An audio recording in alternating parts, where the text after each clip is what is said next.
Yo, magandang araw sa inyo mga bay. Welcome back ulit sa ating channel. And sa video ito, PBA update ulit tayo mga bay. Ayan, kasi merong nagbabalik PBA. Etong si John Amores mga bay, no? So, kinuha ng Titan Ultra itong si John Amores sa isang one conference deal mga bay, ano?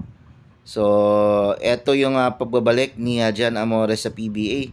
So, kung matatandaan ninyo, maraming mga issue na nangyari dito kay John Amores. Kabilang na yung pamamaril niya sa isang ligang labas, ano? Which is parang yun yung naging dahilan para tanggalan siya ng lisensya ng GAB. Okay? Para maging makapaglaro ng professional basketball. Pero ayon dito sa report, mukhang naayos na and na-approve na ng GAB na maglaro ulit itong si John Amores, ano? Sa professional league.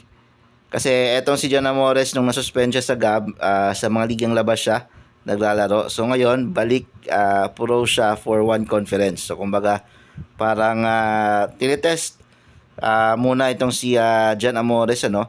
Kung ano yung magiging performance niya ngayong Governor's Cup and kung nag-improve na ba siya or nagbago na ba yung character nitong si John Amores.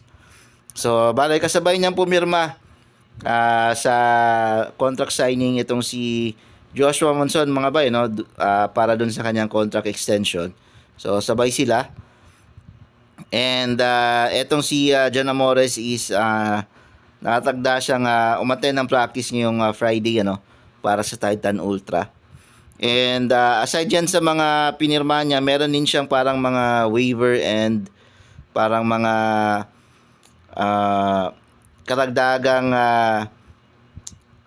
kumbaga parang kasama sa deal niya, no, na para makalaro siya ulit sa PBA, meron siyang kailangang gawin.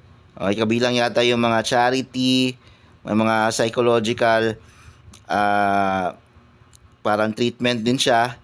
Ayan, and then yung mga charity works, ayan, community service, kasama yata yan doon sa deal para makabalik itong si John Amores sa PBA. So, dati na rin itong naglaro, sa mga hindi nakakaalam, dati na rin itong naglaro sa Northport, Batang Pier si John Amores. Sila din yung nag-draft sa kanya. Ayan. So, decent player naman siya nung naglaro siya sa PBA. Yun nga lang, nadali nga lang siya doon sa controversy niya dahil sa pamamaril niya sa isang ligang labas. Ayan, so kaya siya nasuspend. Buti, nakabalik pa nga siya kasi hindi yata siya pinatawan ng lifetime ban ng PBA. Ayan, parang sinuspindi lang yung license niya ng GAB. So, buti at nakabalik siya ngayong conference, nabigyan siya ng pagkakataon. So, sana may natutunan si John Amores, ano? And tingnan natin kung magiging ano yung role niya, kung matutulungan niya ba yung Titan Ultra, no? Na makaahon and makarating ng playoffs kasi medyo matagal-tagal nang hindi nakakatungtong ng playoffs ng Titan Ultra. Ayan, since sumali sila sa PBA. So, tignan natin yung anong madadala ni John Amores sa Titan Ultra ngayong PBA Governor's Cup. So, abangan natin siya.